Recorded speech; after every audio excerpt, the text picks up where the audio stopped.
আর mentally গরিব। জানলার পর্দাগুলো কেচে দিই, ওপরের ঘরের পর্দাগুলো এত পাতলা। আর এই তো বন্ধু, এই চরম গরমের লাঞ্চ থালি। খাটনিও কি রোদ তো পুড়ে মরছি গো।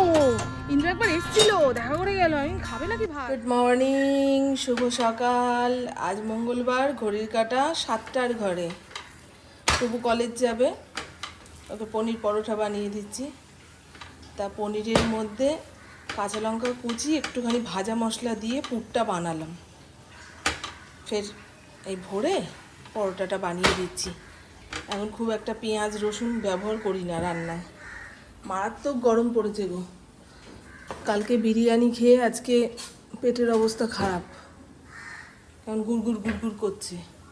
আর এই পনির পরোটার সঙ্গে চাটনি হিসাবে দেবো এই পনির, তারপরে কাঁচা লঙ্কা, একটা টমেটো মিক্সির মধ্যে পেস্ট করে দিয়ে দিলেই নাকি হেভি খাচ্ছে। এর আগের দিন করে দিয়েছিলাম, বলে মা দারুণ হয়েছিল ওই চাটনিটা। পরে দেখাবো হ্যাঁ আপনাদের। এ রাম, তোরা কি করছিস রে? জঙ্গলে দঙ্গল বেঁধে ঢুকে মারপিট করছে। ওই দেখো, ওই দেখো। আর এই দেখুন সকালবেলার ওয়েদার। আর কালকে অক্ষয় তৃতীয়ার পুজো সেরে এসে এই ঠাকুরের বাসন ধুয়ে উপর দিয়ে রেখেছিলাম, রাত্রিবেলা সব ভরে রেখেছি।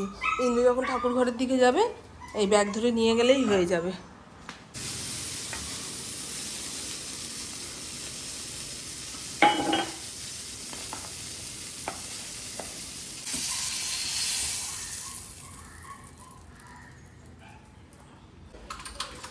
আমার প্রভুর এখন সারাদিনের ড্রেস আপ এটাই হয়ে গেছে, হাফ প্যান্ট, জামা, পায়ে নস্টার। চল টাটা বাবা, জল খাবে?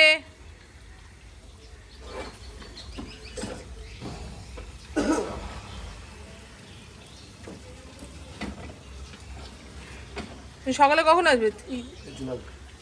চিড়ামুড়ি খেয়ে বেরোবা তো? ঠিক আছে। পুপু কলেজে বেরিয়ে যাওয়ার পরে আমি আধা ঘন্টা শুয়ে বসে রেস্ট নিয়েছি। তারপরে সংসারের যা টুকটাক কাজকর্ম ছিল সারলাম। ঘর মোছা, যে জামা কাপড়গুলো ভাঁজ করে ওয়ার্ড্রপে তুলতে হবে সেগুলোকে তুললাম, তারপরে যেগুলো হাতে কেচে ধুয়ে মেলতে হবে মেললাম। এই তো হাবি জাবি অনেক কাজ সমস্ত সেরে স্নান ধান করে আসলাম। এখন দেখছি পেটটা গন্ডগোল করছে, অতিরিক্ত গরমের জন্য কি না জানি না, ও তাই হবে। পেটের অবস্থা খুবই খারাপ, কনকনে শীতে পেটের অবস্থা খারাপ হয়ে যায়, মানে আমি নিজেও বুঝতে পারি না কখন টাইট কখন পাতলা। ঘেন্না পাচ্ছেন আপনারা? পাবেন না। এই পেট বড় সমস্যা করছে। আজকে বললাম না অনেকটা ভাত রয়েছে, ভাতে জল ঢেলে পান্তা ভাত বানিয়ে খাবো দুপুরবেলায়। ইন্দ্র তো বেরিয়ে গেল, ফিরবে সেই 4টে 4:30 পরে, বুঝেছ? দুপুরের খাওয়া ওই যেখানে কাজে গেছে সেই সামনাসামনি যে হোটেল সেখান থেকেই খাবে, মাছ ভাত। বলছে মামন ভালোই খাবার পাওয়া যায় গো। এই দেখুন যা ভাত আছে আমার হয়ে যাবে। জল ঢালি এখন। এই বাড়ির সামনে দিয়ে ওই রাজনৈতিক দলের মিটিং মিছিল যাবে, মাঝে মধ্যে দেখতে বেরোবো।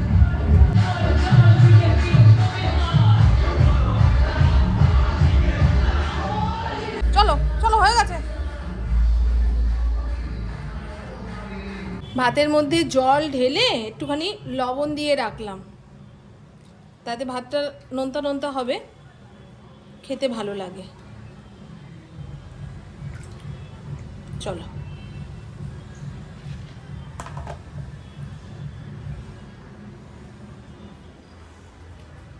আমার না এখন চা খেতে ইচ্ছা করছে না হট করে, কেন পেটটা কেমন করছে। কোথায় রাখবো যেন, থাকবো না থাকবো। হঠাৎ করে পেটটা আবার মোচড় দিয়ে উঠলো, চা খেলে আরও খারাপ অবস্থা হয়ে যাবে। অক্ষয় তৃতীয়ার আরও যে 2টো মিষ্টি ছিল তার থেকে একটা খেয়ে 1 মগ জল খেলাম। আমি ওই খালি মুখে অনেকটা জল গটগট করে খেতে পারি না, কিছু একটু মুখে দিয়ে ওই তেষ্টাটা লাগবে তখন জল খাবো। কিন্তু ওই মিষ্টি খেয়ে জল খেলে তো আরও হাতির মতন পড়ে যেতে হবে। সে যাই হোক, চলুন আজকে শুয়ে বসেই কাটবে সারাটা দিন, কাজ নেই, ঘরের লোক কখন আসবে না আসবে তার কোনো ঠিক নেই। পুবু বলো 4টে 4:30টার সময় চলে আসবো মা। ঠিক আছে, যদিও চলেও আসে ওই অতটা পান্তা ভাত তো আমার লাগবে না, কিছুটা ওর জন্য রেখে দেবো, আলু ভাজা বড়া ভাজা রেখে দেবো, আসলে যদি খেতে চায় তো ওটা খাইয়ে দিলেই খেয়ে নেবে। পান্তা ভাত ও ভালো খায়। এই গরমের ঠেলায় কেউ আর অভাবে পান্তা খাবে না। আগে একটা টাইমে ওই মাঠে ঘাটে যারা কাজ করতো তারা পান্তা খেত, রাত্রিবেলায় রেঁধে রাখতো, সকালবেলা রান্নাবান্নার সময় নেই, ওই ভাতে জল ঢেলে নিয়ে মাঠে চলে যেত কাজ করতে। তারপরে অভাবী মানুষরা, হ্যাঁ, 3 বেলা গ্যাসে রান্না করতে পারবে না, কিংবা তরকারিপাতি কোথা থেকে পাবে, একটুখানি ভাত বানিয়ে রাখলো, তার সঙ্গে পেঁয়াজ কাঁচা লঙ্কা ডলে খেয়ে নিল পান্তা। কিন্তু এখন তো মানুষ মানে কি বলবো, শরীরের জন্য পান্তা খেতে চাইছে, পান্তা খেলে পেট ঠান্ডা থাকছে। এই কয়দিনের যা গরম পড়েছে না, এখন তামঝাম রান্না করতে গেলে গিন্নিদের অবস্থা খারাপ, আর যারা খাবে তারাও খেতে পারবে না, মানুষের পেটের অবস্থা খারাপ হয়ে যাচ্ছে। ভালো হয়েছে বাবা, মাঝে মধ্যে এরকম গরমের মধ্যে ছুটি পেলে খুবই ভালো হয়। গরমকালটা আমার কেন বলুন তো ভালো লাগে, যতবার খুশি স্নান করো, ঠিক আছে, ঠান্ডা লাগবে না, আরাম। আর যত খুশি রান্নায় ফাঁকি দাও। তবে আমাদের 3 জনের সংসার তো রান্নায় ফাঁকি দিলে চলে যায়, যাতে 4-5 জনের সংসার, আবার 4-5 রকমের স্বাদ মুখ, তাদের ঘরে ফাঁকি চলবে না, করতেই হবে। চলুন মোটা জানলার পর্দাগুলো কেচে দিই। ওপরের ঘরের পর্দাগুলো এত পাতলা, এই দেখুন A4 O4, একটু মোটা পর্দা না দিলে না গরমকালে ঘরে টেকা খুব মুশকিল হয়ে যায়। এই সব কটা তো একসঙ্গে কাচা যাবে না, দুটো দুটো করে কাচতে হবে, জানো। জানেন আমাদের ছাদে যে জলের ট্যাঙ্কিটা রয়েছে, এই 3-4 দিনের মধ্যে তো সেরকম ঝড় তুফান বৃষ্টি হয়নি, তা পরশুদিন ছাদে গিয়ে দেখছে ট্যাঙ্কির ঢাকনাটা পুরো খোলা, তালা লাগানো ছিল, কি করে খোলা হলো কে জানে। তা আজকে সকালবেলা কল মিস্ত্রি এসে ট্যাঙ্কির ঢাকনাতে একটা ভালো করে তালা দিয়ে গেছে। ভয় লাগে না? ওই ট্যাঙ্কির জলটাই তো ফিল্টার করে আমরা খাই। সারাদিনে কতক্ষণ আর ইয়ের জল থাকে, টাটকা জল থাকে, ট্যাঙ্কির জলেই সব হয়। সে যাই হোক, এবারে 1 থালা নিয়ে বসবো। বাবুন তো মানুষের খাওয়ার জন্য আর কতটা লাগে, রোজ রোজ তো কেউ বিরিয়ানি খেতে পারে না রে বাবা, কিংবা হালুয়া পোলাও খেতে পারে না, পেট সাই দেবে না।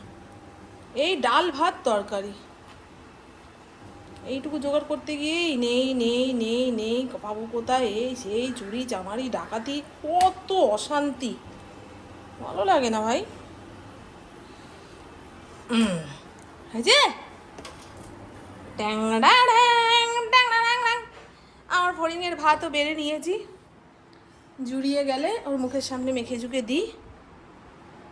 অন্যান্য দিন পুপু বাড়িতে থাকলে বোতলে জলটা ভরে দেয়। ও মা এসে গেছে, 11:30টার সময় 1 বাটি দই দিয়েছি, খেয়েছে। ইন্দ্রকে বলবো দই এনে দাও, শীতকালে ছানা আর গরমকালে দই, এই দুটো জিনিস না দিলে না ওই এত বড় শরীরটা নিয়ে নড়তে চড়তে পাবে না, শক্তি দুর্বল হয়ে যাবে, দুর্বল হয়ে যাবে, এটাই বলছি এটাই বলছি এটাই বলছি। পান্তা ভাতের সঙ্গে কাঁচা পেঁয়াজ লাগবেই। চলুন, আমার বেবিটার খাওয়া হয়ে গেছে, মাঝখানে 1 ছুট দিয়ে ওকে খাবারটা দিয়ে আসলাম। শুভ দুপুর, ঘড়ির কাঁটা 12:30টার ঘরে। গতকাল দুপুরে খেয়ে দিয়ে সেই যে শুয়েছি, সন্ধে পর্যন্ত টানা ঘুম।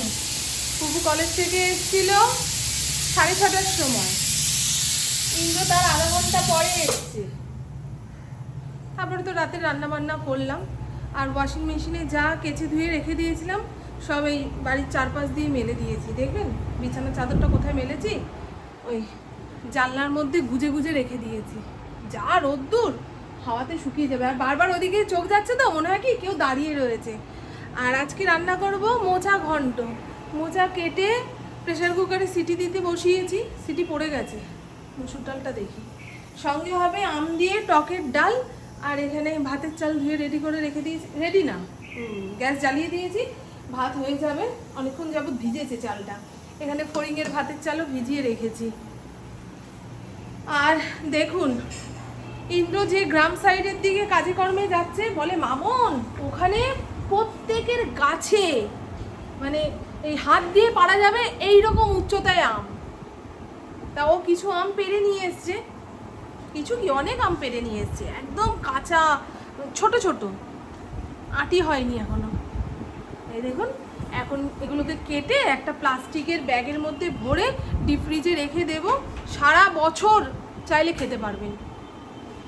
এইভাবে আম স্টোর করে 8 বছরে রেখে দিয়েছিলাম। বাইরে রেখে দিলে না ওই নরম হয়ে যাবে, পেকে যাবে, না ডালে দেওয়া যাবে, আর চাটনি তো খাই না আমরা, সেই জন্য কেটে কায়দা করে রাখছি।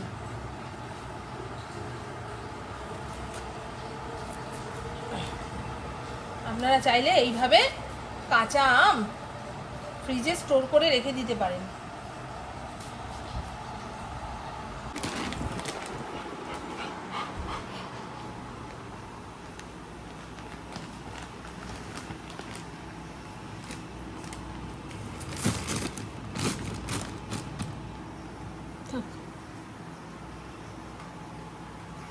তো কিছু বছর যাবৎ স্কিনে এমন অ্যালার্জি হয়েছে, ওই পিওর কটনের জামা ছাড়া, মানে নরম কাপড়ের জামা ছাড়া পরতে পারছি না।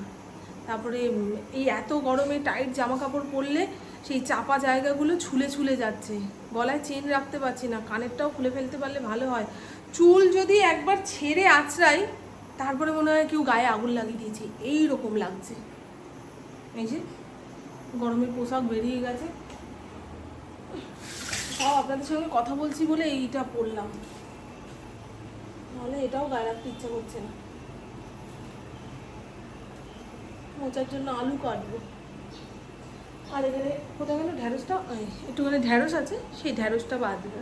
রান্নার পরে যে কটা বাসন এঁটো হয়েছিল সব ধুয়ে উপর দিয়ে দিয়েছি। সুজাতা 4টে 4:30 সময় মাজতে আসবে।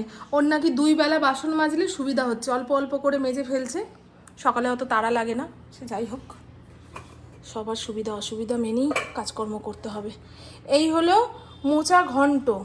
চিংড়ি মাছ ছিল, তবে এই গরমের মধ্যে আর চিংড়ি মাছ দিইনি, তাহলে রাতে ইন্দ্র খেতে পারবে না। ছোলা দিয়ে করেছি, ছোলা আলু দিয়ে মোচা ঘন্ট। নামানোর আগে ঘি গরম মশলা দিয়েছি, দুর্দান্ত গন্ধ বেরিয়েছে, খুব মন দিয়ে রান্না করেছি তো। আর এই হলো পাতলা পাতলা আম দিয়ে মুসুর ডাল। ঠিক আছে, একবার ভাত মেখে খাবো, একবার খাওয়ার পরে চুমুক পেরে খাবো, সেই জন্য এতটা ডাল। আর এখানে মুগ ডালের পাঁপড়, যা স্বাদ না, 2বার পাঁপড় ভাজলাম জানেন। একবার ব্যাট পাঁপড় ভাজলাম, কুকু দেখে বলে মা দাও না, ওই দাও না বলে কৌটো ধরে নিয়ে গেল, পুরো কৌটোর পাঁপড় শেষ। তারপরে আবার এই পাঁপড়টা ভাজলাম, এই পাঁপড়টা খুব ভালো, খুব ভালো, ডাল ভাতের সঙ্গে দারুণ লাগে, লিজ্জাত পাঁপড় মুগ ডালের। এখানে রয়েছে 2 বেলার ভাত। আর এই হলো ঢ্যাঁড়স আলু ভাজা। প্রথমে আলু কাটতে ভুলে গেছি, ঢ্যাঁড়সটা অর্ধেক ভাজা হয়ে গেছে, তারপরে যেমন তেমন করে আলু কেটে ওর মধ্যে দিয়ে ভেজে নামালাম। ঠিক আছে বন্ধু, ঢ্যাঁড়স চচ্চড়ি খাওয়া হলো না এই গরমে জানেন। ওই সর্ষে পোস্ত বাটা দিয়ে যে ঢ্যাঁড়স চচ্চড়িটা হয়, বেশি করে টমেটো দিয়ে, ওটা খেতে খুব ভালো লাগে, কিন্তু এই গরমে এখনও পর্যন্ত ওই বানিয়ে খাইনি। পাঁপড় ভাজার তেল রয়েছে, এই কড়াইটা সুজাতাকে মাজতে দিই না, তাহলে ঘষে কালো রং চটিয়ে দেবে, বুঝছো? কি বলুন তো। আর আমার না এই গরমকালে যত ঘাম মাথার ভেতরে হয়, এই ঘেমে নেই পাখার নিচে বসবো, ঘামটা মাথার মধ্যে শুকিয়ে গিয়ে সেই মাথা ভার, এখনো পর্যন্ত মাথা টনটন করছে, এরকম নিচু করলে ভেঙে পড়ে যাবে মাথাটা, এই রকম ভারী হয়ে রয়েছে। সে যাই হোক, চলুন আজকে বিকেলে আর রাস্তাঘাটে বেরোবো না, যত ছেঁড়া ফাটা জামা কাপড় আছে সেই পরে ঘরে পাখার হাওয়া খাও, ওটাতেই শান্তি। রাস্তাঘাটে হাওয়া নেই গো, গঙ্গার পাড়ে গিয়ে যে বসবো, হাওয়া নেই। এই পৃথিবী যে পরিমাণে তেতে পুড়ে যাচ্ছে, এ ঠান্ডা হতে হতে রাত্রির 9টা-10টা, একেবারে ঠান্ডা হবে ভোর 4টের সময়, তাহলে গিয়ে কি লাভ, দরকার নেই বাবা। চলুন বন্ধু, তো আমার বকবক আজকের মতন এইটুকুই। আপনারা সবাই খুব খুব খুব ভালো থাকবেন, নিজের শরীরে খেয়াল রাখবেন, সুস্থ থাকবেন, আর অল টাইম স্মাইল করতে হবে। টাটা, খুব ভালো থাকবেন। এখানে যে জানলার পর্দাগুলো এদিক ওদিক করে শুকাতে দিয়েছি সেগুলো তুলে নিই, বুঝেছেন? এই যে খেয়ে দিয়ে বডিটা ধরাশোনে ফেলবো, আর উঠতে ইচ্ছা করবে না। কিন্তু সন্ধ্যের সময় তো শুয়ে থাকা যায় না। সন্ধ্যের সময় শুয়ে বসে থাকলে মন ভার করে, মন খারাপ হয়। ওই জন্য বুড়ো বুড়িরা বলে না, সারাদিন যেমন তেমন, সন্ধেবেলায় বিছানা থেকে উঠে বসো, একটু পরিষ্কার পরিচ্ছন্ন হও। তার কারণ হলো মন ভার করে। সন্ধ্যের সময়টা খুব খারাপ সময়। ওই টাইমে সন্ধে বাতি দিতে হয়, ঠাকুরকে ডাকতে হয়। বাবারে বাবা, কি রোদ্দুর, পুড়ে মরছি গো। ইন্দ্র একবার এসছিল, দেখা করে গেল। আমি খাবে নাকি ভাত? বলে না গো, ওই দই চিড়া খেয়েছি। আর ইন্দ্রর যেখানে কাজ হচ্ছে তার সামনাসামনি একটা ভালো হোটেল পেয়েছে। ইন্দ্র তো একা যায় না, ওর সঙ্গে 3-4 জন আরও যায় কর্মচারীরা। তা হোটেলওয়ালাকে বলে রেখেছে আজকে যেন দেশি চিকেন করে। কালকে বলছিল, ওই দোকানদারকে বলে দিয়েছি দেশি চিকেন করবে। ওই এলাকায় ওই একটাই হোটেল। হয়েছে, আরও আছে। এগুলো আর ছাদে মেলিনি। বাবা, মেলে তো দিয়ে আসবো, পারবে কে? ইন্দ্রর এখন বাড়িতে আসার সময় ঠিকঠাক নেই। সেই রাত্রিবেলায় গাছে জল দিচ্ছে। সকালে ঘুম থেকে ওঠার পরেই তো গনগনে রোদ্দুর। সেই টাইমে জল দিলে ভাপ ছেড়ে যাবে, গাছ নষ্ট হয়ে যায়। একেবারে রাত্রির বেলা সব শুকিয়ে গেছে, সব শুকিয়ে গেছে। কি করবো?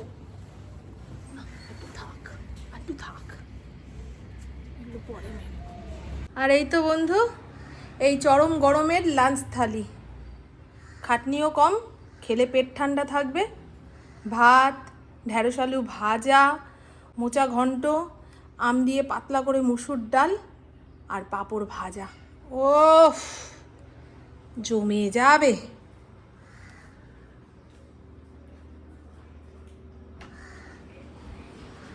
হ্যাঁ ফুটুক, সরে যা।